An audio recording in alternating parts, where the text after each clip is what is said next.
Welcome back, students. This is the part 14th of Human Health and Disease, and today we are going to discuss about AIDS, which is acquired immunodeficiency syndromes. AIDS जो है acquired immunodeficiency syndrome. Syndrome word का मतलब होता है group of symptoms. खाली एक symptoms नहीं है, बहुत सारी complications होती है, इसलिए syndrome होता है group of symptoms. ये कॉज होता है वायरस से, जो कि रेट्रोवायरस है. रेट्रोवायरस मीन्स जो वायरसेस को हम डिवाइड करते हैं तो उसमें एक फैमिली आती है रेट्रोवायरस. उस वायरस का नाम है HIV, ह्यूमन इम्यूनोडेफिशिएंसी वायरस. ये उस वायरस का स्ट्रक्चर है. इसके अंदर एक वायरस के अंदर दो सिंगल स्टैंडर्ड RNA होते हैं, सिंगल स्टैंडर्ड RNA, ठीक है. साथ में दो रिवर्स ट्रांसक्रिप्टेज एंजाइम होते हैं. इसके जो जिस प्रोटीन कोड के अंदर वो होती है P24, ठीक है. उसके बाद इस पूरे एरिया में एक प्रोटीन एक्यूमुलेटेड है जिसको P17 कहते हैं. है दिस इज P17. जो आउटर मोस्ट लेयर है वो दो प्रोटीन की है. ये जो अंदर वाला ये स्पाइक है इट इज GP41 और जो बाहर वाला है दैट इज GP120. ये GP120 बहुत इंपॉर्टेंट होता है क्योंकि जब ये HIV वायरस मैक्रोफेज सेल्स को अटैक करता है या टी हेल्पर सेल्स को अटैक करता है तो ये वाली जो प्रोटीन है, ये वाली प्रोटीन के रिसेप्टर्स प्रेजेंट होते हैं मैक्रोफेज या टी हेल्पर सेल से, ताकि ये इजीली जाके उसको बाइंड कर पाए, ठीक है. तो अब हम पहले देखेंगे कि ये जो HIV वायरस है वो कैसे ट्रांसमिट होता है, ठीक है. इसका हिस्ट्री में आपको बता दूं तो इसका जो फर्स्ट केस था वो USA में 1981 में देखा गया था. होमोसेक्सुअल मेल कहते हैं, होमोसेक्सुअल मेल जो होते हैं, ठीक है, उनके अंदर 1981 में पहला केस आया था और 25 सालों में ये इतना ज़्यादा फैल गए कि अराउंड 25 मिलियन पीपल अब इससे इन्फेक्टेड है. इतने ज़्यादा लोग इन्फेक्टेड है. ये मेनली करता क्या है, सबसे पहले मैक्रोफेज को इन्फेक्ट करेगा, उसके बाद ये जो टी हेल्पर सेल्स होता है साथ के साथ उनको भी इन्फेक्ट करता है. अभी देखेंगे कैसे. उनका नंबर इतना कम कर देता है, जो नॉर्मल ह्यूमन बीइंग के अंदर ये नंबर है ये होता है 900 × 10⁻⁶ पर लीटर. 1 लीटर खून में 900 × 10⁻⁶ इतने सेल्स होते हैं. लेकिन जब इसमें इन्फेक्शन हो जाता है तो कम होते होते 200 × 10⁻⁶ पर लीटर रह जाते हैं बस, ठीक है. ये जो आपके टी हेल्पर सेल है हमने पिछली ही वीडियो में देखा था, इनका मेन काम होता है इम्यूनिटी सिस्टम को स्ट्रॉन्ग करना, किसी भी पैथोजन के अगेंस्ट फाइट करना, ठीक है. तो अभी हमने देखा एड्स की फुल फॉर्म, इसका पैथोजन HIV वायरस, उसका डायग्राम आप देखिए वो कैसे ट्रांसमिट होता है. पहला STDs, मतलब अगर किसी इन्फेक्टेड पर्सन को का सेक्सुअल कांटेक्ट होता है नॉन इन्फेक्टेड पर्सन से, ठीक है, तो उसको ट्रांसमिट हो जाएगा.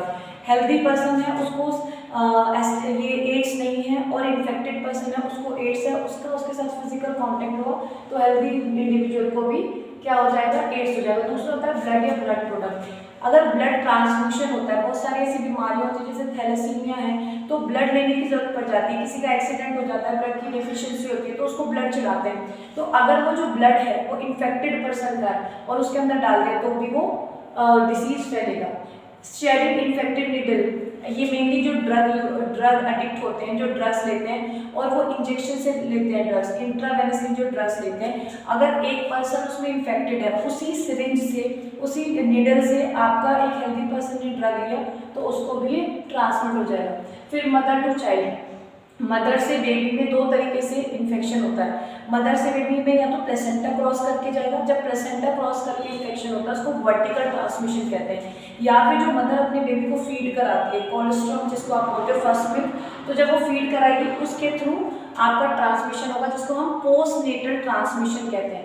प्लेसेंटा के थ्रू जाएगा उसको बोलते हैं हम वर्टिकल ट्रांसमिशन, और जब आपका फर्स्ट मिल्क से जाएगा उसको बोलते हैं पोस्ट नेटल ट्रांसमिशन, ठीक है. हमने ट्रांसमिशन देख लिया. अब देखेंगे हम कि ये कैसे इन्फेक्ट करता है, लाइफ साइकिल कैसे होती है HIV की या पैथोजेनिसिटी. जैसे ये एनिमल सेल के कांटेक्ट में आता है, ये मैक्रोफेज सेल है तो इसका जो रिवर्स इसके अंदर जो एंजाइम है RNA और इसके अंदर जो जेनेटिक मटेरियल है सिंगल स्टैंडर्ड RNA और साथ में जो एंजाइम है रिवर्स ट्रांसक्रिप्टेज, ठीक है, ये दोनों चीज सेल के अंदर जाएगी. जैसे ही सेल के अंदर जाएगी single standard RNA reverse transcriptase की हेल्प से रिवर्स ट्रांसक्रिप्शन होगा और RNA से वो DNA बनाएगा. जनरली ट्रांसक्रिप्शन में क्या होता है कि DNA से RNA बनता है, यहाँ पे RNA से DNA बनेगा, रिवर्स ट्रांसक्रिप्शन होगा. अब ये DNA हो गया तो जो सेल के अंदर जो DNA है, ये सेल का DNA है, उसके अंदर ये वायरस का DNA भी आ जाएगा. जब ये सेल का DNA ये ट्रांसक्रिप्शन करेगा उससे फिर से RNA बनेगा, तो इस डीएनए से, वायरस के डीएनए से भी वायरल आरएनए बन जाएगा। ट्रांसलेशन होगा तो उस टाइम पे जो वायरल आरएनए अपने सारे पार्ट्स को एक्यूमुलेट करके बहुत सारे वायरसेस बना देगा, इस सेल को लाइज करके वो सेल्स बाहर आएंगे। तो इस तरीके से इन्फेक्ट करता है। ध्यान रख लेना, सबसे पहले बॉडी में मैक्रोफाजेस को अटैक करता है। मैक्रोफाजेस के साथ साथ ही ये टी लिम्फोसाइट्स हेल्पर सेल को भी अटैक करता है, ठीक है। वहाँ पे अटैक करेगा, बार बार सेल को तोड़ेगा, बाहर आएगा, तो इस तरीके से रेप्लिकेट करेगा, अपना नंबर बढ़ाएगा, प्रोजेनी बढ़ाएगा। और जब बार बार वो सेल को इन्फेक्ट करके उसको तोड़ के बाहर आएगा, उस टाइम पे क्या होगा, एक इंडिविजुअल को bouts of fever, diarrhoea, weight lose, उसको बहुत ज़्यादा वजन कम होने लगेगा, डायरिया जो आप लूज मोशंस बोलते हो, bouts of fever, bar bar fever के साइकिल्स होंगी, ठीक है, ये सारे सिम्टम्स होंगे। अब देखो, अगर एक पर्सन है उसको ये सब होता है स्टार्टिंग में, तो दो चीज़ें आपको पता होनी चाहिए। इंक्यूबेशन पीरियड क्या होता है, विडो पीरियड क्या होता है।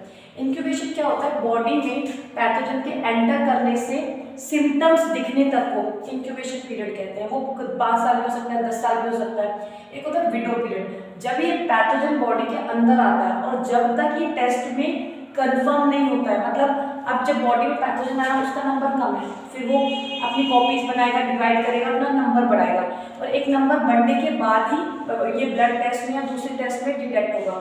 तो जब तक पैथोजन एंटर करता है, जब तक वो टेस्ट में नहीं आता है, उसको विडो पीरियड कहते हैं। इसका विडो पीरियड है 2 से 12 वीक। अगर किसी को HIV से इन्फेक्शन हुआ है तो 12 वीक तक भी उसका टेस्ट में कंफर्म नहीं होगा कि उस बंदे को HIV है। इंक्यूबेशन पीरियड जब तक सिम्टम्स नजर आते हैं, तो इंक्यूबेशन पीरियड 5 से 10 साल का होता है। इसका जो टेस्ट होता है नॉर्मली एलाइसा टेस्ट होता है, जिसको एंजाइम लिंक्ड इम्यूनोसॉर्बेंट टेस्ट से कहते हैं। कंफर्मेटरी टेस्ट जो होता है वो वेस्टर्न ब्लॉट होता है। वेस्टर्न ब्लॉट में क्या होता है, पेशेंट के सीरम के अंदर, सीरम आपको पता है which is free from this proteins, ठीक है, सीरम के अंदर आपका एंटीबॉडीज चेक करी जाती है, अगर बनी है तो कंफर्मेशन है कि person is suffering from HIV। इसका ट्रीटमेंट क्या होता है, देखो हमें पता है रिवर्स ट्रांसक्रिप्टेज एंजाइम है, उसी की हेल्प से तो डीएनए बन रहा है, तो रिवर्स ट्रांसक्रिप्टेज को ही रोक देंगे। तो रिवर्स ट्रांसक्रिप्टेज इनहिबिटरी ड्रग्स होती है, जैसे कि AZT, DDI। इसके अलावा एक और इसका ट्रीटमेंट होता है जिसको HAART बोलते हैं, हार्ट आप बोल सकते हो, highly active anti retroviral therapy या कॉकटेल ट्रीटमेंट, ठीक है, ये होता है। इसमें बहुत सारी थेरेपीज यूज होती हैं, ठीक है। अब जब भी कोई ट्रीटमेंट कराता है एड्स के लिए, उसको वो थोड़े टाइम के लिए उसको रिलीफ दे सकता है, थोड़ा सा लाइफ बढ़ा सकता है, लेकिन इसमें जो डेथ है वो इनइवेंटेबल है, डेथ होनी है। तो बेटर है कि इसको प्रिवेंट किया जाए, ठीक है। तो प्रिवेंट किया इसका is the best option, no other option is there. तो प्रिवेंशन के लिए बहुत सारे एफर्ट्स करे गए हैं। एक पूरी की पूरी ऑर्गेनाइजेशन जिसको NACO बोलते हैं, नेशनल एड्स कंट्रोल ऑर्गेनाइजेशन। इसके अलावा 1 अप्रैल को एड्स डे बनाया जाता है, लोगों को अवेयर किया जाता है कैसे प्रिवेंट कर सकते हैं, bye avoiding sexual contact with multiple partners, bye checking the blood which comes in the blood bank, जो ब्लड बैंक के अंदर ब्लड आ रहा है उसको अच्छे से चेक करें कि वो फ्री फ्रॉम HIV हो। इसके अलावा हर टाइम पे कोई भी किसी का भी ट्रीटमेंट करना है, ब्लड टेस्ट करना है, we should use new syringes, लोगों को अवेयर करना है, ठीक है।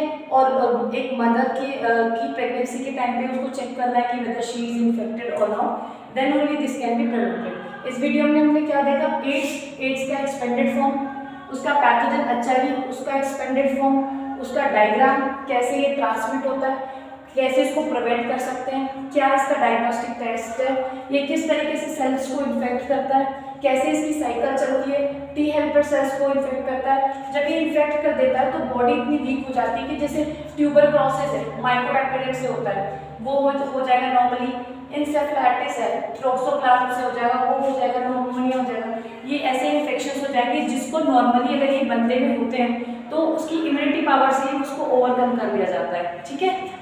In next video we will discuss the cancer topic. Thank you.